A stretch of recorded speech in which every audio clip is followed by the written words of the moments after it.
Teman-teman, kemarin kan di berita-berita dikatakan bahwa PDIP itu mengajukan ke Petun. Nah, kebetulan gue juga sering gugatan ke Petun ya, sampai kemarin ya, sampai tanggal 23 April gue masih ke Petun. Itu agak agak agak sedeng juga tuh di Petun itu. Nah nah, ternyata ketua KPU mengatakan tidak ada pengadilan lagi untuk Petun, setelah MK ya. Nah, mari kita baca teman-temannya beritanya supaya lu paham maksud, dari ketua KPU ini. Jadi, pihak PDIP kan mengajukan gugatan ke Petun. Jadi setelah kalah di MK, mereka mengajukan gugatan ke Petun. Nah, kenapa bisa masuk ke Petun, bahkan lolos dismisal ya, lolos dismisal, artinya dia berhasil lolos gitu, berhasil, karena di Petun itu ada 2 tahap untuk menghancurkan kita, ada 2 tahap untuk menggagalkan lu sebelum lu masuk gugatan. Yang pertama di dismisal, yang kedua pemeriksaan persiapan. Kalau dismisal lu gagal, cilaka, kemudian lu mesti, perlawanan, kalau pemeriksaan persiapan lu digagalkan juga, ini malah lebih celaka karena tidak ada upaya hukum, gitu. Nah, gue sudah mengalami dua-duanya. Nah, mari kita baca. PDIP minta penetapan Prabowo Gibran ditunda. Nah, ini KPU mengatakan bahwa pasca MK tidak ada pengadilan lagi. Jadi gini, kenapa PDIP minta penetapan ditunda? Karena begini, di dalam Petun Pengadilan Tata Usaha Negara ada istilahnya permintaan penundaan, permohonan penundaan. Artinya, barang yang mau kita gugat ini kan sebuah keputusan. Keputusan ini memiliki konsekuensi hukum, ya kan? Kita minta surat ini ditunda dulu pelaksanaannya. Itu definisi dari yang dimaksudkan oleh PDIP ini. Nah, ini harus dilakukan melalui sebuah sidang, ya kan? Nah, apakah si Petun ini berani membuat sebuah keputusan untuk menunda? Ini gua sangat ragu, tetapi ini mungkin, teman-teman ya, ini mungkin dilakukan oleh si Petun, oke? Kemudian KPU mengatakan pasca MK tidak ada pengadilan lagi. Ini juga masuk akal teman-teman ya, karena KPU tuh tidak mengenal Petun. KPU mengenal kalau hasil pemilu nggak disetujui ya lu lapornya ke Bawaslu, kalau nggak ketemu jalan solusi lu lari ke MK. MK-nya selesai sudah diputus, maka itulah yang kami tetapkan sebagai hasil. Gitu kan perintah KPU begitu. Nah, mari kita nonton teman. Kita mau nonton, kita baca beritanya ya.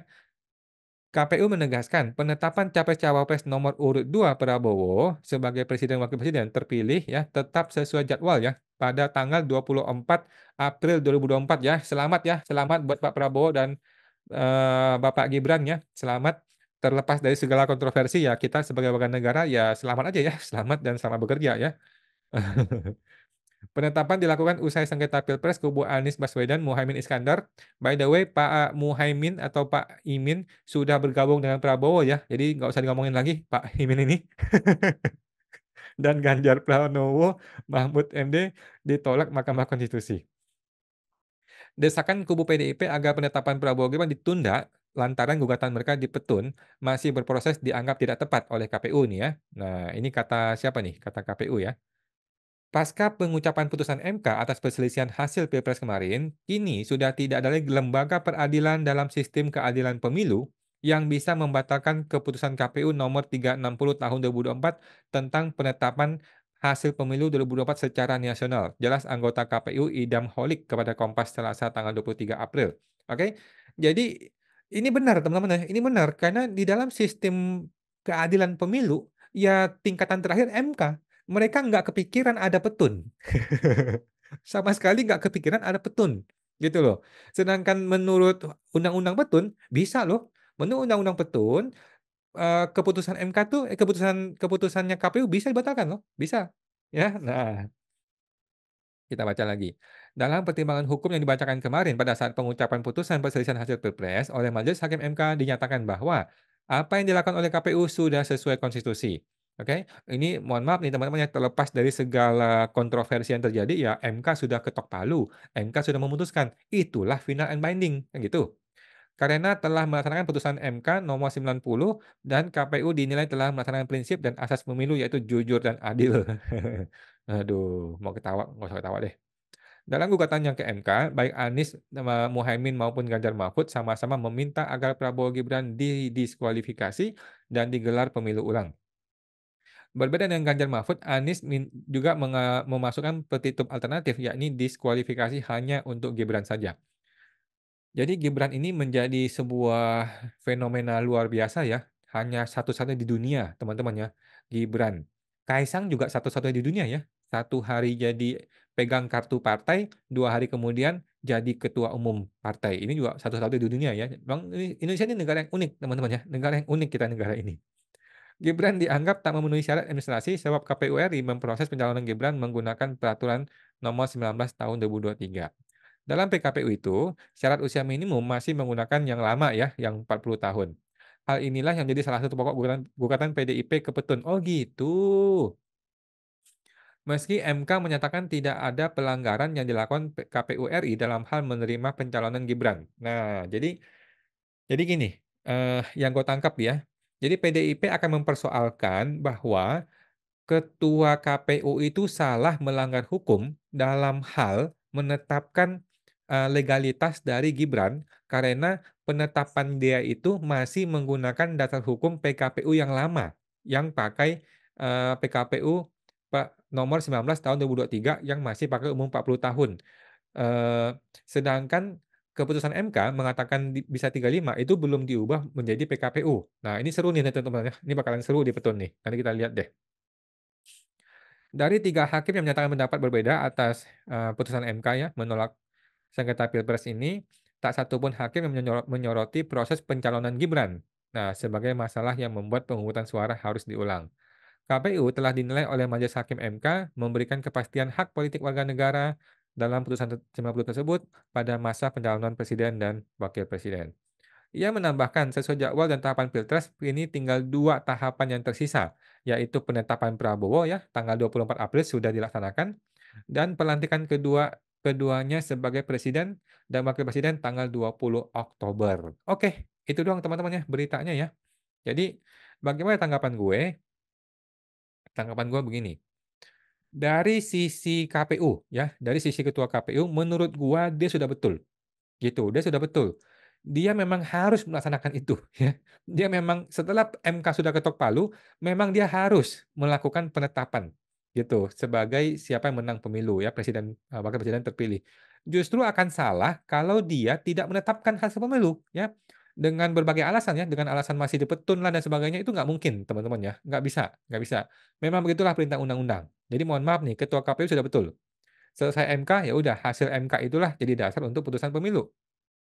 Kalau dia tidak menetapkan, justru dia akan nanti bisa digugat ya. Dia digugat oleh, perdata atau pidana ya, oleh si Prabowo nanti, malah cilaka dia, ya. Nah nah kemudian pertanyaannya begini loh Bos, kalau Petun benar-benar meminta atau memutuskan KPU untuk menunda penetapan itu gimana? Oke? Dan gue yakin teman-teman ya, kalaupun Petun membuat keputusan penundaan, tetap saja ketua KPU nggak peduli. Ya, ketua KPU nggak akan peduli. Kalaupun Petun memaksakan membuat keputusan bahwa ditunda penetapan tersebut, tetap KPU nggak peduli. Apa itu Petun? Siapa itu Petun? Nggak peduli dia. Apa kekuatan sistem hukumnya si Petun? Nggak akan jadi lelucon teman-teman ya, akan jadi bahan lelucon di KPU. Tetapi ini hanya metafora aja teman-teman ya. Karena tidak ada tata cara yang jelas untuk mengeksekusi keputusan dari Petun. Oke, terlebih lagi ini KPU. KPU mengacu kepada Undang-Undang MK, Undang-Undang KPU dan Undang-Undang Pemilu. Di situ tidak mengatakan jalur Petun, gitu loh. Jadi nggak akan bisa KPU itu diintervensi atau eh, disuruh mundur, disuruh tunda oleh Petun tuh hampir nggak mungkin. Nah, kemudian dari sisi PDIP ya, dari sisi PDIP bagaimana menurut gua? Menurut gua ini juga sudah betul, teman-teman ya. Tindakan PDIP adalah tindakan yang betul. Oke? Jalannya sudah benar, yaitu perjuangan menggunakan upaya hukum, teman-teman ya. Upaya hukum yang masih sah, yang masih mungkin untuk dilakukan. Oke? Beginilah cara kita berwarga negara, gitu guys. Bukannya lu sumpah serapah di media sosial, bukannya lu turun ke jalan mukul-mukul orang, bukannya lu demo besar-besaran atau reformasi lah, evolusi dan sebagainya, apa tuh namanya? Enggak. Itu semua adalah cara kekerasan. Sedangkan cara bernegara yang benar tuh begini, gitu ya, dengan mengajukan gugatan menggunakan instrumen hukum yang masih disediakan oleh negara, gitu loh. Itu cara yang betul, teman-teman ya. Nah, jadi salut sama PDIP gua, walaupun Kecil sekali kemungkinan dia bakal menang, tetapi upaya hukum dilaksanakan dengan maksimal. Inilah seorang gentleman, teman-teman ya. Inilah seorang negarawan, gitu teman-teman ya. Bukan dengan cara mengobrak-abrik hukum sesuai kemauan pribadi lu ya. Oke. Petun adalah salah satu upaya hukum yang dapat digunakan oleh semua warga negara, teman-teman ya, termasuk PDIP. Oke? Dan petun itu memang bisa loh. Petun itu punya wewenang nggak untuk me apa, menyidangkan, memutuskan terhadap keputusan KPU? Jawabannya bisa, menurut gua bisa. Ya kenapa? Karena keputusan KPU adalah objek tata usaha negara, menjadi kewenangan petun, gitu loh. Ketua KPU adalah pejabat ASN, itu adalah subjek yang masuk dalam gugatan di petun, gitu loh. Jadi bisa, menurut gua ini bisa dilakukan.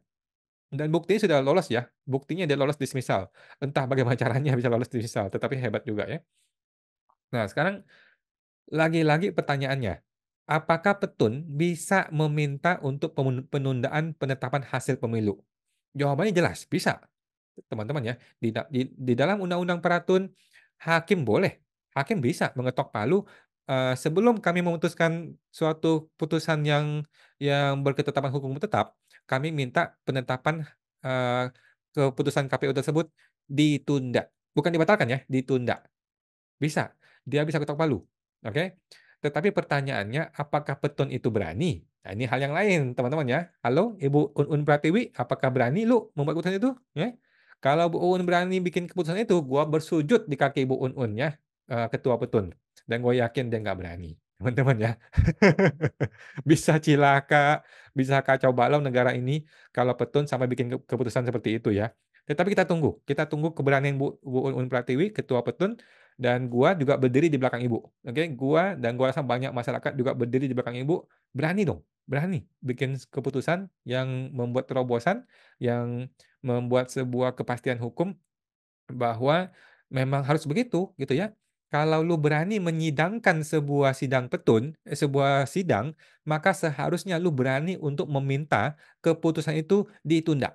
Harus begitu, harus dong, gitu ya. Nah, pertanyaan berikutnya, kalaupun petun meminta penundaan, pelaksanaan keputusan, terus KPU-nya kemudian tidak mau melaksanakan, lu bisa apa?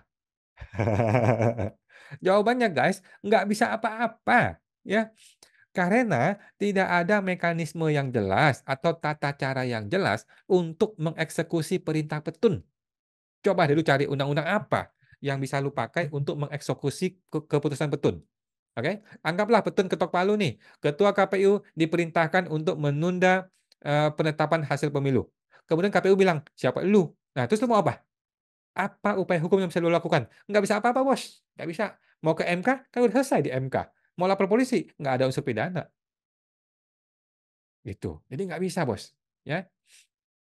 Jadi kalau KPU tidak mau ngikutin, dia tetap menetapkan, kan sudah ditetapkan nih, dia tidak mau membatalkan, kan? Karena dia pakai undang-undang pemilu, dia tidak mau pakai undang-undang petun ya, dia pakai undang-undang pemilu. Di undang-undang pemilu disebutkan, kalau MK sudah putuskan, itulah yang dipakai. Kita bisa apa Bos?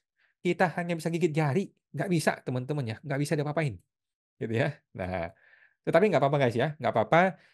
Kita tidak boleh menurunkan semangat mereka yang sedang mencari keadilan. Gitu guys ya. Dengan segala perjuangan sudah dilakukan, gue rasa PDIP berhak untuk dapatin segala jempol yang kita punya teman-teman ya. Segala respect yang bisa kita punya, kita serahkan kepada PDIP deh. Dengan segala perjuangan mereka, Ibu Megawati kita respect sekali dengan beliau ya.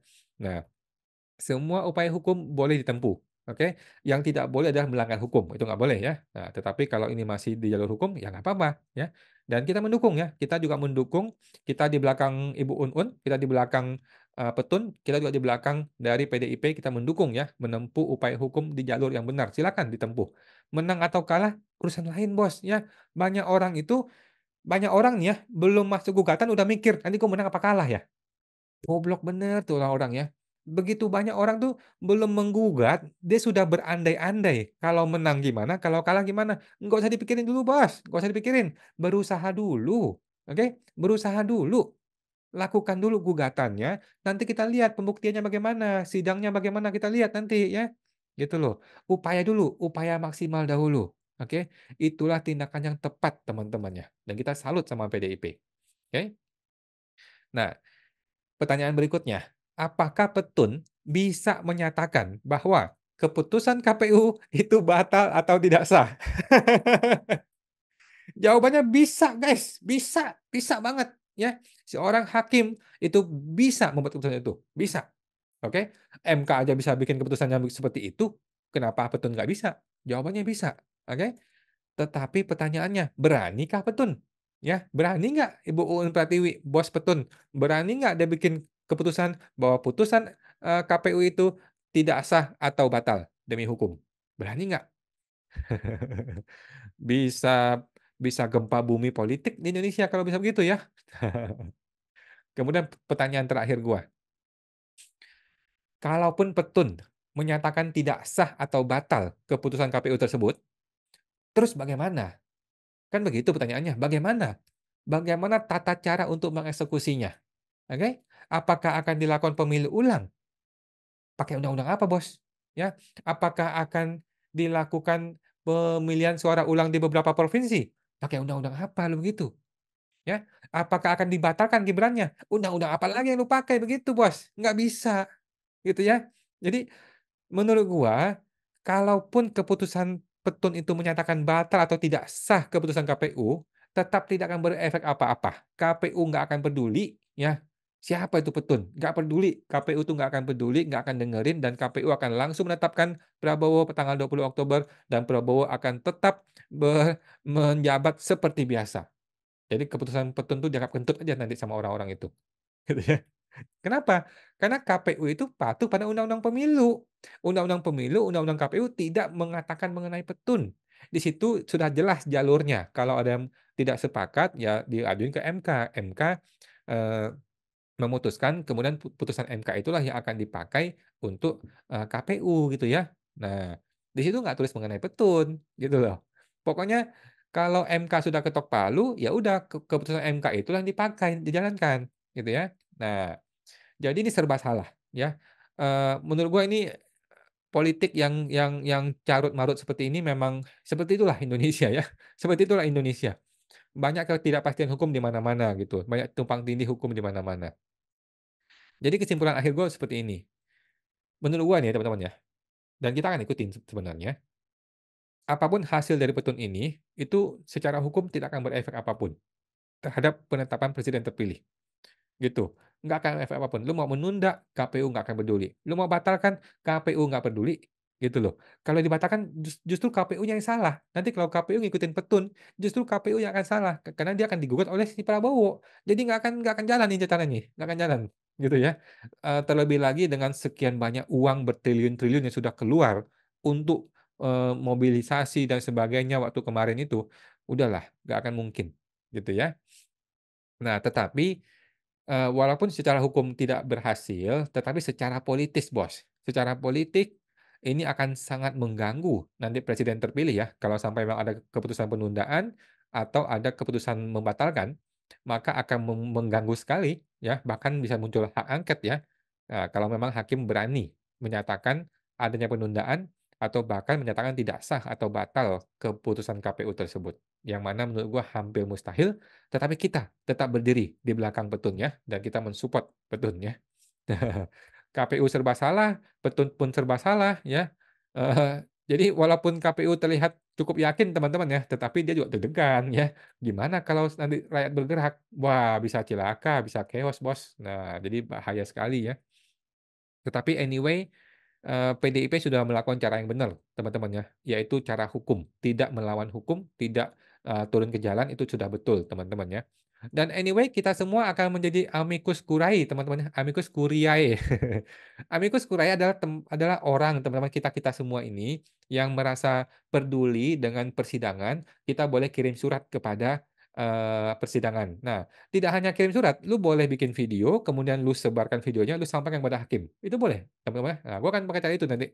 Jadi gua akan bikin, siaran secara lisan, lisan video audio visual, dan gua akan bikin publish di video, dan akan gua sampaikan kepada Petun, sebagai amicus curiae gue, gitu, kepada Petun, dan kita semua harus berdiri tegak mendukung Petun untuk berani teman-teman, berani membuat keputusan yang walaupun berat, walaupun sangat kontroversial, tetapi demi negara ini, teman-teman ya. Siapa tahu Ibu Uun Pratiwi bisa jadi presiden, bukan presiden, bisa jadi pahlawan di Indonesia ini, teman-teman ya.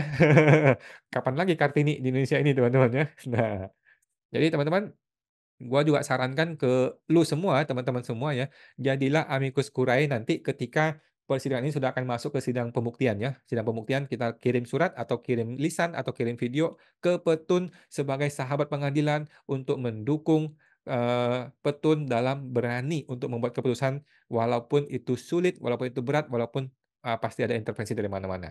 Oke? Entar teman-teman tinggal rekamnya di YouTube, kemudian lu kirim linknya kepada Petun gitu ya, via surat. Begitu teman-teman ya.